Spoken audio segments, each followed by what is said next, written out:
Everybody, this is Dr. David Jockers, and today we're talking about using a ketogenic diet for weight loss. There's a lot of different plans you could follow for weight loss, but I really think a ketogenic diet can be the most successful, not just for weight loss, but really improving your energy levels, improving your brain function, reducing the aging process, and in a sense, just making you a stronger, more efficient human being.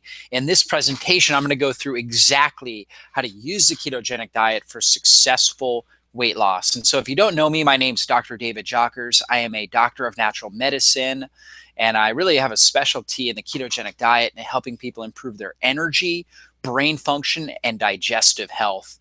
And I have a clinic called Exodus Health Center right outside of Atlanta in the Cobb County area.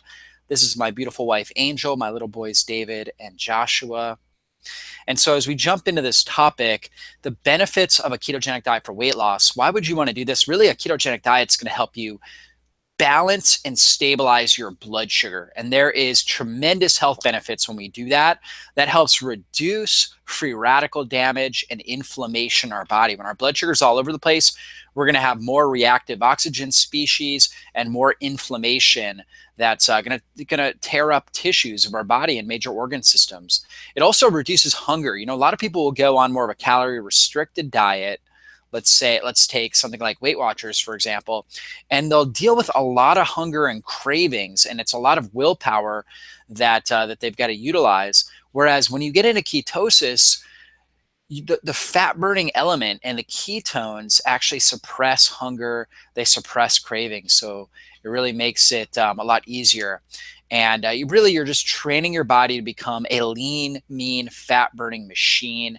It helps balance out your hormones, key fat burning hormones. It helps balance those out. And you just have more energy. You just feel a lot better in general, more mentally clear. So it's really a great approach if you're looking to lose weight. And so really, here's how ketosis works. So most people are on a high carbohydrate diet. For myself, I grew up on a high carb diet. I would have cereal for breakfast, right, with orange juice. So both of those high carbs. For lunch, it was always a sandwich. And then for dinner, it was like pasta or pizza. So all of those really, really high in carbs. So when my sugar goes up, what happens? The pancreas comes out and it produces this major hormone called insulin. And insulin is really important because if we have elevated blood sugar is toxic to the body. The actual sugar molecules bind to proteins and they create sticky proteins. These molecules we call advanced glycolytic enzymes, AGEs. And those AGEs will damage tissues. They basically become free radicals and they just become extremely tissue damaging. So what happens? The pancreas secretes insulin. Insulin gets sugar out of the bloodstream and puts it into the cells, where the cells can now use it for energy. So it's not damaging to the tissues, it's just now in the cells. Now, in order for our body to break down sugar and produce energy, we do produce a lot of free radicals, okay? So a lot of reactive oxygen species, which can damage things inside of the cell, but out of it, we do get energy, and we get quick energy that we don't need oxygen with. So when we're eating a high carb diet, we're basically teaching our body to use glucose as its primary energy source. Now, when we go on a fast, for example, let's say you do like a 2 or 3 day fast, or even like a full 1 day, 24-hour fast, your glucose, your blood sugar is going to lower. Or if you are not necessarily fasting, but you're just on a very low carb diet for a period of time, your blood sugar drops. And so now the body needs an alternative energy source. So it starts to break down fatty acids. And so it's going to break down fatty acids from the diet. It's also going to break down your stored fatty acids, bring them to the liver, and the liver is going to convert them into these compounds called ketones. And ketones are water-soluble compounds that are able to cross in and out of the cell membrane. That's important because fatty triglycerides can't, but ketones can.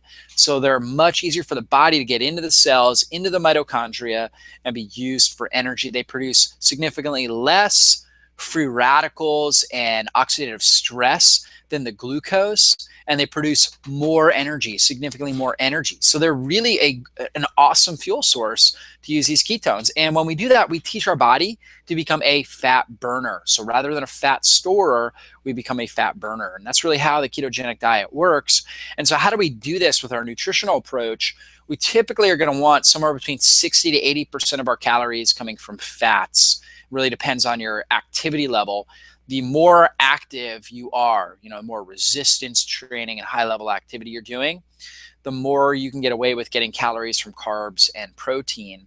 But in general, for the average person, it's going to look like this: 75% fats. What kind of fats? I mean, we're talking about things like grass-fed butter or ghee, coconut oil, coconut fats, avocados, olives, olive oil. These are all really good fat sources. Eggs. Those are going to be really good fat sources that we're going to want to get most of our calories from. Protein, 20%, okay? And we want grass-fed organic meat products. And then carbs, and this is important to understand, with the carbs being 5%, this is net carbs, so not fiber. So when you look at your net carbs, it's total carbs minus fiber.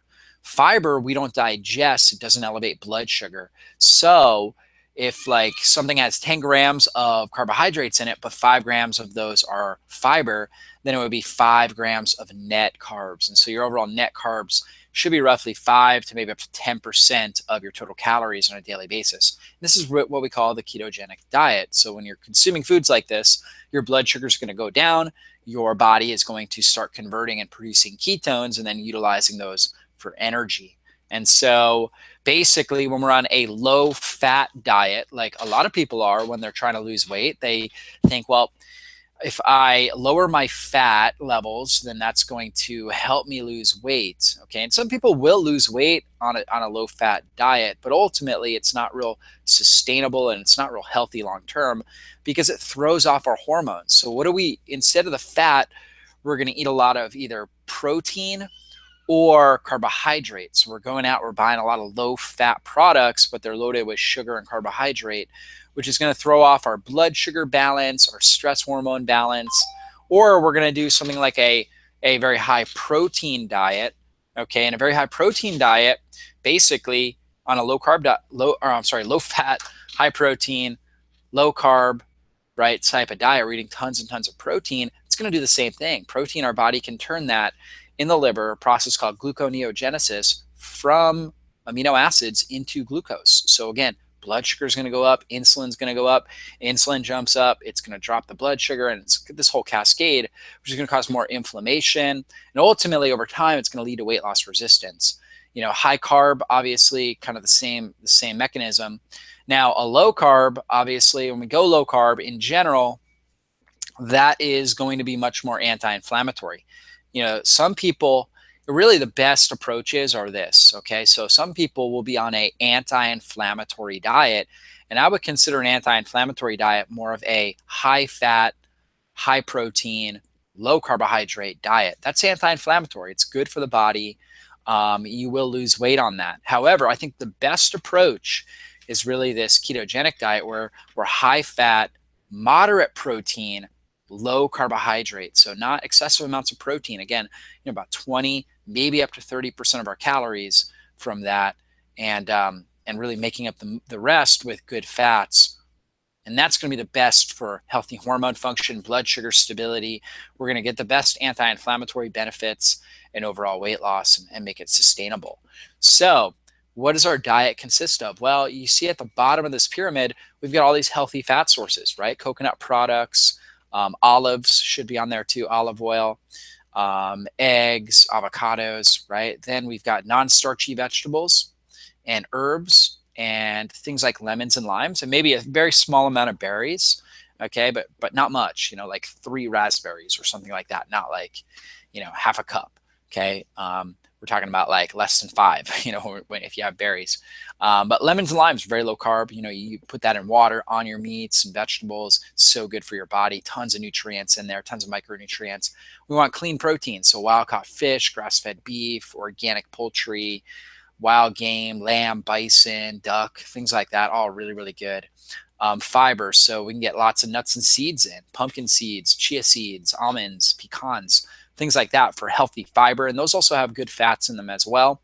fermented foods. So doing things like kimchi, sauerkraut, um, you can do pickles, right? Things like that. Very low carb, really, really good with prebiotics and probiotics and enzymes, really good for digestive juice production.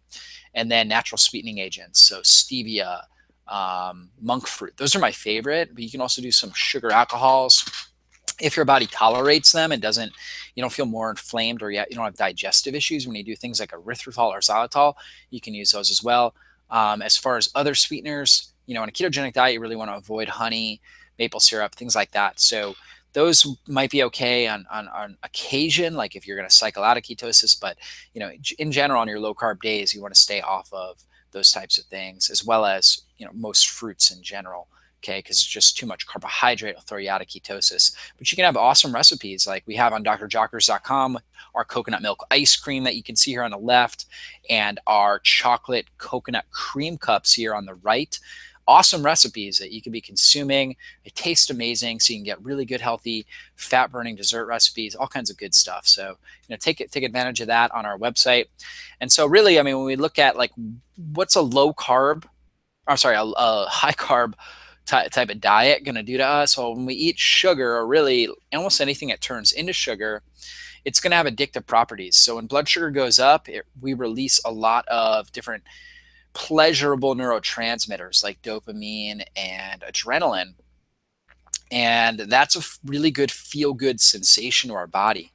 And we can start to crave that. So insulin goes up, these pleasurable neurotransmitters go up, but it doesn't last long. Then it drops, right? Because insulin takes the sugar out of the bloodstream, puts it into the cells.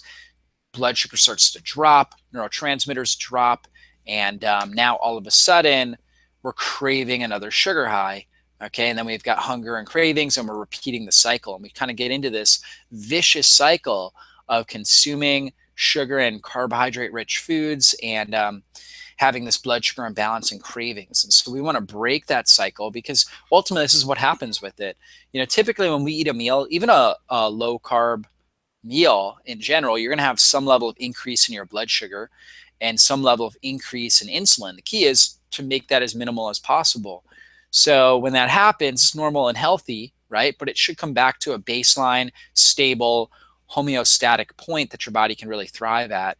And it should do that, as you can see in this chart. I mean, really, ultimately within about 2 hours, 2 to 3 hours, I mean, it should really start to balance out.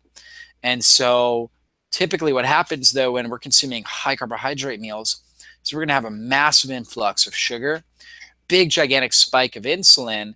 And you can see then sugar's going to really drop fast. And we're going to get into this phase where we've got more hunger, cravings, irritability, mood problems, energy lapses, all types of what we call hypoglycemic type reactions. Okay. And obviously that's a significant issue. And so that's going to cause a lot of unwanted symptoms. You're not going to feel good. You're going to have more inflammation in your body. You're going to have more cravings. It's going to make your weight loss goals. It's going to make just your journey unpleasurable ultimately, and very tough to sustain if you are even getting results. And so we want to get that stable blood sugar. We want to have our blood sugar look more like the one on the left, obviously, than the one on the right. And so ultimately, when we consume carbohydrates, and particularly if we're consuming a lot of carbohydrates and fat, like a high fat, high carb diet, that can be really bad. But in particular, particularly carbs, that's going to convert. It's going to drive up insulin. Insulin is a fat storage hormone. So it's fat storage. So it turns on storage mechanisms in the body. So first we start bringing in the carbohydrate into the muscles and the liver. But once all the storage areas are taken in those areas, then we're going to put it in the fat. Okay. And so we're obviously going to have an increased amount of fat when insulin's elevated. Now, when insulin drops, because we're on a low carbohydrate diet, we're taking good care of our body, we're on a low carbohydrate diet, now insulin drops. So now the body starts taking body fat, breaking that down and producing energy. And that's really what happens here. And so we want a system where, our blood sugar is, low and stable, right? And so that way our insulin is low. And so our body's able to take body fat and convert it into energy. Then obviously, if we're doing this, we kind of teach the body to use fat as fuel. And, we're not going to store excessive amounts of fat because we're burning it up on a consistent basis. And so, if you're out there and you are dealing with sugar cravings, I go through a lot of mechanisms in the article that goes with this video. But, a couple things that I really recommend, definitely doing lemons, limes, and apple cider vinegar. So you can do this in water, you can do it on food, but just drinking lemon water, apple cider vinegar water before a meal can be really helpful with cutting cravings and also helping maintain healthy and stable blood sugar. So it's a really sneak trick. And, even if you're consuming a higher carbohydrate meal, consuming like some lemon water, apple cider vinegar water beforehand will actually reduce the glycemic impact by 30 to 40%. So you have less of that blood sugar spike. So that's a good idea to use those things. Obviously, low carb ketogenic style diet. Huge fan of that. And I got a lot of videos on my channel where I go through meal planning with that, best foods to eat, different strategies like that to help you guys. Doing something like air squats can be really helpful, right? Just, if you're craving sugar or you're feeling hungry, just cranking out like 20 squats, right? With good form, really squeezing your glutes at the top, just cranking out some squats. That alone right there gets your body into sugar burning. In a sense, it starts breaking down stored sugar in your muscles, right? So basically your glycogen. And so if you're going to have a higher carb meal, or really if you're going to eat, okay, your body's going to be better at taking the energy and the carbohydrates that come in, putting into the cells. And so you won't need as much insulin. Because really insulin, again, is telling the body to store. So this is going to help maintain more steady, balanced insulin levels. It's like doing squats before a meal. Drinking water with good salts throughout the day. So when our hydration and electrolyte levels go down, stress hormone's going to go up because our body senses, hey, this is dangerous. We need water and electrolytes in order to produce energy. And when that happens, it's going to signal more cravings, more hunger, more inflammation, because the body's saying, hey, I need hydration, I need minerals. So very important that we address that. You want to really be drinking and staying super hydrated throughout the day. You want to use natural sweetening agents. So you want to use things like stevia and monk fruit. Those are my favorite for a ketogenic diet, for a low carb diet. Reduce stress and adapt stronger. So basically, we're all under stress, and the more stress we're under, the harder it's going to be to keep our blood sugar stable. So we want to have good stress management techniques and mechanisms in order to keep stress down and help our body adapt stronger. So it's like we're not going to get rid of stress, but we can adapt stronger. We can get stronger through the stress, kind of like exercise. When we do resistance training, we're doing that so we can we're stressing the body, but we're doing it so we can get stronger through that stress. And that can be the same way with, the different mental, emotional stressors we face. We can get stronger through the stress. And then ultimately you want to support your dopamine production. You want to do things like laughing, like, you want to do things such as going out and taking a walk, getting sun exposure, things that are going to help support good neurotransmitter production, this pleasurable neurotransmitter. Just setting a goal and going and accomplishing that goal, scratching something off of a checklist. These are simple ways to help boost up dopamine without sugar, right? Because sugar boosts up dopamine, but there are a lot of ways to do it. Making it a to-do list and crossing things off that to-do list, boom, you get this dopamine surge. So you get that feel-good surge, and you haven't impacted your blood sugar in a negative manner. So, figure out ways to do that. And I do go through that in the article that goes with this video. So check that out. And ultimately, why does somebody go after, and start applying a ketogenic diet? Because we want to burn fat and use fat for fuel. And we want to build lean body tissue. I mean, for me personally, I'm not trying to lose any weight. If anything, I want to gain muscle weight, but I'm still going to apply a ketogenic diet because it's going to help my body to maintain and build lean body tissue, muscle tissue.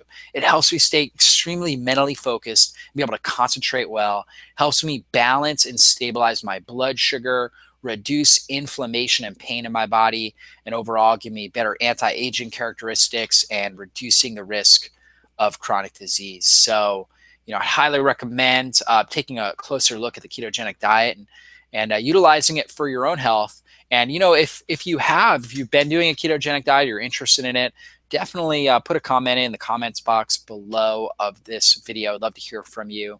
And if you want more detailed information on how to follow a ketogenic diet, check out my ketogenic diet e-course on drjockers.com. You can check that out. It gives you really everything you need: meal plan, recipe guide, quick start, food list, tons of videos, recipe videos, and kind of how-to videos to apply it. So check that out, and we'll see you guys on a future video. God bless everybody. Bye-bye.